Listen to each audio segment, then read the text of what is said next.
My name is Hannah Rittner, and I am the curator in residence at the Stratford Festival this year. I am also the curator of this year's Uprising series as part of the Meighen Forum. Today, we are here to discuss the most incredible play called The Courage to Right a Woman's Wrongs. It has been written by Ana Caro Meighen de Soto, and the reading will be directed by Miriam Fernandez. It is going to be presented at Lazarus Hall on August 18th at 8 p.m. To discuss this play, I am so happy to be joined by Robin Kello. He holds a degree from NYU and UNC Charlotte and is currently a PhD candidate in English at UCLA, where he focuses on early modern drama in English and Spanish, working on a dissertation project that examines the theatrical representation of forced migration from Shakespeare to the present. His other current research interests include translation and adaptation for performance, bilingual theater, and Shakespeare and social justice as both dramaturgy and pedagogy. Robin, it's so nice to have you, and I am so excited to discuss this play with you. Thank you, Hannah, and everyone. I'm delighted to be here to discuss this play. I'm just very excited to get more people aware of this wonderful work. Yeah, me too. It's going to be really fun. So let's just start with the basics. What do we know about the playwright Ana Caro and the life that she may have led that brought her into being able to be the playwright that she was to create this incredible work? We actually know very little, so we have to do some sort of filling in of the blanks based Totally. on the work itself. We know she was born in Granada, and it's not certain, but we think that she was born as an enslaved person, and then she was adopted by some sort of an officer. She ends up in Sevilla or Seville, which again has a vibrant theatrical culture of itself. Beyond that, we really just have the plays. We know that she ended up in Madrid, which was the center of the theatrical community, and she was friends with Maria de Zayas, who is a wonderful, famous prose writer of the time, and she's referenced by a lot of the leading literary and intellectual lights. So we know that she was part of this literary community, but how, besides her amazing talent, she ended up in this group, it really remains uncertain. So, speaking of all of that, let's talk about a little bit of the theatrical tradition that this play is working within. So, of course, there's commedia, but we're working in a world of Spanish Golden Age drama. So, what kind of things can people look forward to when they come to see this work that relate to those things? So one of the things that I would say about Spanish comedia is that people either sometimes confuse it with Shakespeare, assume that it will be like its Elizabethan counterpart, or they think it's commedia dell'arte, the Italian origin of where a lot of Shakespearean and also the Spanish theater comes from. But it's really not only based on these stock characters like the commedia dell'arte. It's much richer. And as far as what I would say, what it has to offer is these incredible comic plots where much like, again, if you want to use a Shakespearean analog, something like Twelfth Night or As You Like It, where there's mistaken identity, reunited siblings, and of course lots of gender bending and cross-dressing and the real interrogation and inquiry into gender and sexuality that goes with that. So that's really what's, I think, is most exciting about the commedia. There's a tradition of people thinking that it's all about honor and masculine honor, but really it's a lot more complex than that. And as you see in this play, powerful female characters, powerful female roles, and a different kind of tone than the tragic honor drama that you think of. This is really light, playful, again, much like something like Twelfth Night or As You Like It. 100%, 100%. And actually, I think it would be pretty useful to talk a little bit about the plot of the show and the story that it is telling and what makes it unique. So, let's talk about Leonor and what adventures she goes on in this play and what we might expect when we see it. Yeah, so she goes. This is really exciting, actually, because you see Anacaro really responding to her literary moment and responding to the canon in such a way. So what she's doing is first responding to the Don Juan myth, which is coming from a play by Teresa de Molina, one of her contemporaries, a little bit earlier.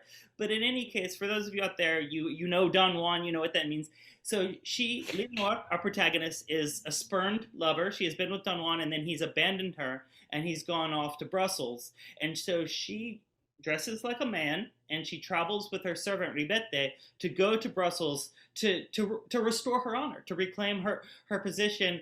And it's very uncertain whether she's going to try to get him to marry her to fulfill his obligation, or she's going to take revenge and actually kill him. So I'll leave the spoiler alerts out of it, and you just have to see the play and find out. It relates to everything that you were saying, which is, it subverts our expectations of what Spanish Golden Age might be to people. And also, it really showcases a woman taking justice into her own hands. But instead of it being this heavy handed, tragedy, which would be fine, it's so light, it's so irreverent, and yet the language is so beautiful. And I'd love to hear also your thoughts as well on just the language of this play and what Anna is doing with these incredible soliloquies and speeches. There's so much, and one of the things that I was mentioning about her responding to her contemporary literary moment is she very, very self-consciously at times is drawing on the kinds of poetic tropes of the drama of the age, particularly Calderón de la Barca, who people might know from Life is a Dream or La Vida es Sueño, which is one of the major plays. So at the beginning of the play, for those of you who are going to see it, there's this incredible sort of rhetorical flourish of the description of the natural world and the storm and the mountains. And what you see in the Spanish is she's really channeling Calderón, and she's really flexing those poetic muscles, in lots of ways to say, look at what I can do. Look at how my writing is.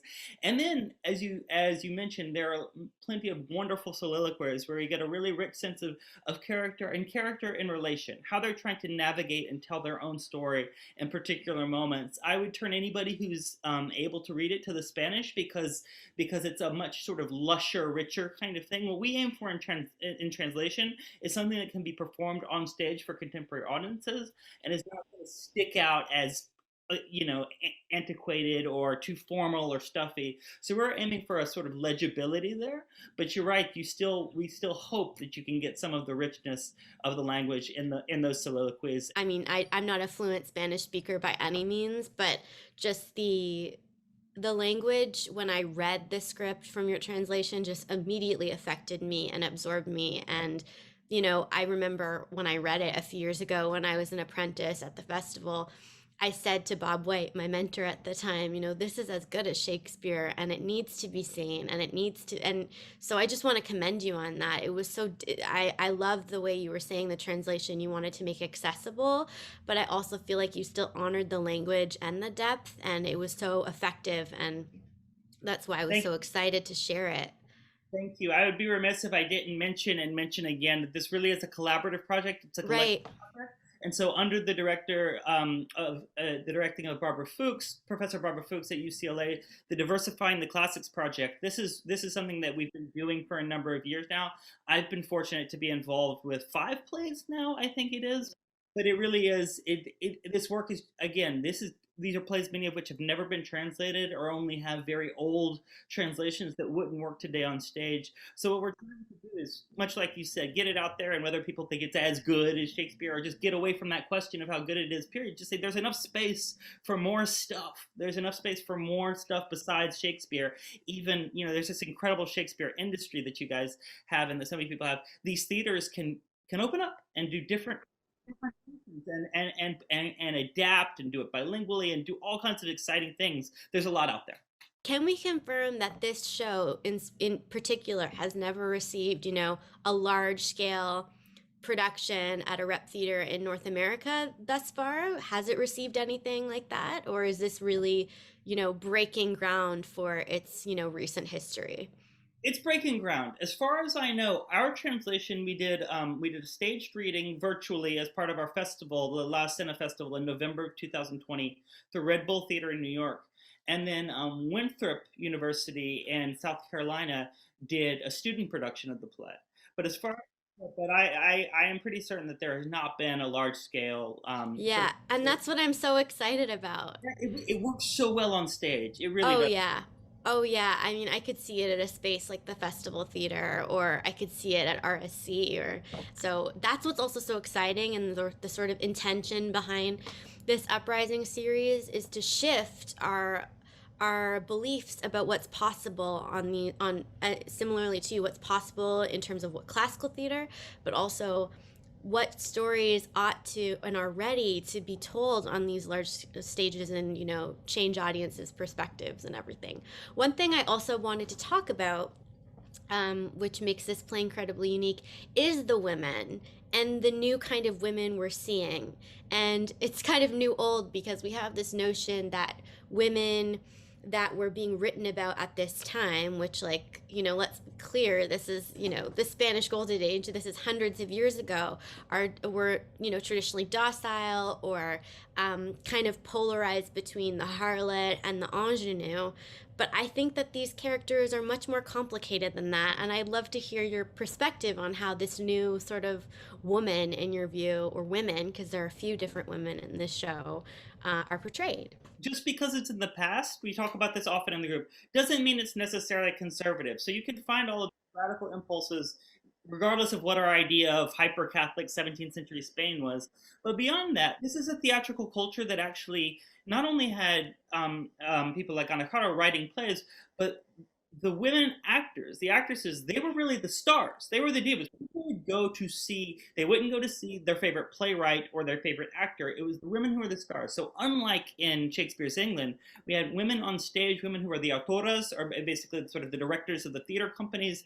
And so they played a major role in this theatrical culture. And in terms of character, again, as related to that, when you have more women on stage, you can write more women characters and really flesh out their characters. And anybody interested in this play, Leonor is one of the most fascinating characters. For me in the Commedia Canon, she is incredibly smart, witty, playful, passionate, driven, and really is kind of the energy, the life force behind this play. There is a difference when a woman gets to write from her own perspective, be seen and celebrated. And kind of on that note, as you said, there are these women autoras and these women actors. They could then hold the writer accountable and say, I wouldn't do this, like this isn't something I would say. And there's a certain authenticity and liveliness to it that I think, makes the play all the more special and exciting for people to watch. Yes, and there's even an extra level of sort of meta or self-awareness. There's a line in the play where they said, "What's new in Madrid?" And women writers, really? Yeah. You get all of these jokes and this ability, much like writing against the Don Juan tradition, of really making it clear that there's a strong female voice behind this play. Yeah, actually, let's speak a little bit more about Don Juan a bit and his presence in the play, because I think for sort of history buffs and theater buffs, it would kind of be interesting for people to know how, Ana Caro's little take on it without giving too much away, of course. Sure. So Don Juan, again, he's a cad. He's a ladies' man. He sleeps around and then abandons the women he sleeps with. So this sort of starts with that premise. This is sort of the collective understanding we come in knowing is that this Don Juan who's abandoned Leonor is playing on this tradition of the Don Juan trope. But again, we get it turned all on its head because Don Juan's comeuppance, such as it isn't through fate or isn't through his own error so much. It's through Leonor's intelligence. It's through Leonor's ability to construct a plot that makes things work out the way that she wants. He really ends up sort of humbled and having to sort of admit his wrongs. And you can read it different ways. Maybe he grows as a character. Maybe he just gets caught out. But regardless, you get this sort of puncturing of this idea of masculine honor and how much of a fiction that really even is, because he says, well, an honorable man like me a lot. But we know from the beginning that he's not honest, that he's not faithful, that he's not actually been living up to these codes of conduct that he espouses. I almost see the show as like his initiation or his trial. I feel like he's really on trial in the play, and he feels it, and it becomes very funny because of that. And that's, I think, what makes this specific story unique. It's not just, okay, Don Juan being a cad, all the women had a horrible time, the end. It's like he's really put to test, and it's entertaining to watch. Yes, very much. I would say so. And it's interesting that the test, in part, also comes from ladies in the play whom he may have an interest in, take an interest in Leonor when she is cross-dressed Leonardo. So again, as we often talk about in the group, whenever there's a cross-dressed woman on stage, she becomes not only appealing to all of the women, but also all of the men. She's the most attractive thing on stage, or they are attractive thing on stage at that moment, and it's really exciting to see that happen in this play. Maybe what this play is suggesting about gender, this new gender that is, being fully able to be seen. And I just would be curious on your thoughts, because it is different than, the 12th night viola moment. It actually is pushing it forward, I think, in a way we might not have seen before. There's a line in the play where she says to Ribette, her servant, she says she has changed. She says this whole experience, you're wrong if you think that I'm a woman, or something like that. So I think reading that now in 2021 in the context of the cultural discussions we're having around non-binary gender identities, I think that that's a real question in this play is how much she's complicating these issues of gender and sexuality. If I were going to stage the play or write extensively, I think there might be a decision to be made about how far you want to go with that being a non-binary gender identity. But I will say, it's a stark moment in the play. It's exciting when she says, I am not a woman. You're wrong if you think I'm a woman." Another really compelling aspect of this play for me is how outright it talks about class and sort of the naivete of the upper class, as it will. And Ribette has some of the best lines about this, and has also a really unique role in the action of the play. And so I just would love to talk about Ribette and maybe just some of the discussions Anna is having about class, and maybe trying to probe the audience about at the time, if you feel comfortable discussing. So Ribete is one of the things that regularly appears in the Spanish Golden Age tradition is the gracioso, which is a sort of a comic sidekick character, often a servant who is a foil of some sort to the protagonist, and is allowed to in some ways speak truth to power, often in a comic mode. So what Ribete does is, and actually the gracioso in general is a figure that often not only calls attention to the fact that we're in a play, but also the class dynamics. These gracioso characters are often complaining about not getting paid enough, right? And haven't been paid for 6 months. And what that does when you have an audience in the Madrid chorale, right? Imagine you're in the theater, which is structured hierarchically. So you have the nobles sitting somewhere, and the mosqueteros, the more like the groundlings, sitting in a different place. You are speaking to class divisions on stage in a way that, again, if it weren't in the mouth of the gracioso, might be subversive, or but regardless, really calls attention to this society where I mean, even at the most basic level, we have a lot of servants in these plays. There are nobles, are people of higher status and rank, and there are servants. And so the Barbara Fuchs, again, my advisor and the director of the Diversifying Classics project, she had the good fortune to be able to do the first English translation of a comedia that had been in a Madrid library for hundreds and hundreds of years. She found it, and it's called Mujeres y Criados, Women and Servants. And so what you see, and there's the line in the play, women and servants are going to turn the world upside down. So what you see in this play is the way in which the gender dynamics and the class dynamics intersect, again, in ways that are much more progressive or subversive than we might assume 17th century Spain to get past the censors or whatever that may be. I'm realizing, similarly to the Globe, there was the sense of the upper class sort of watching over the lower class folks who are on the ground level. So it's interesting that there's that parallel with the theaters. But moving on, I wanted to sort of bring this back to, what themes do you think most will grab today's audiences? What do you think people are going to relate to most in seeing this reading? And what do you think might excite them? I think definitely the issues around gender and sexuality, gender and performance that we've been discussing are incredibly exciting and of the moment, as well as those issues of class structure that you've talked about. I would say even beyond theme, just the characters of this play and the plot, and just how it just clips along in such a sort of fast-paced, rapid, fun way. Just jump into it, enjoy it. You can. There's a lot to be thought about in terms of thematic patterns around gender and sexuality and the performance of identity. But really, it's just a delight to see, and I'm delighted and very thankful to you that you're bringing it to new audiences.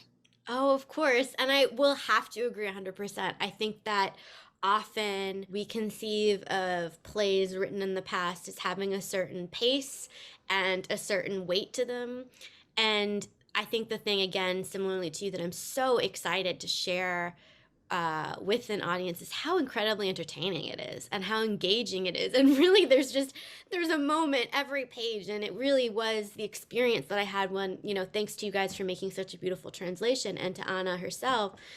It was such a page turner. It was so engrossing. And I know that as soon as actors have the opportunity to kind of grab those words, it's just going to grab an audience in the same way. And I think, again, it's going to surprise people about what kind of theater was made at that time, and will make them hungry for more of these works, I hope.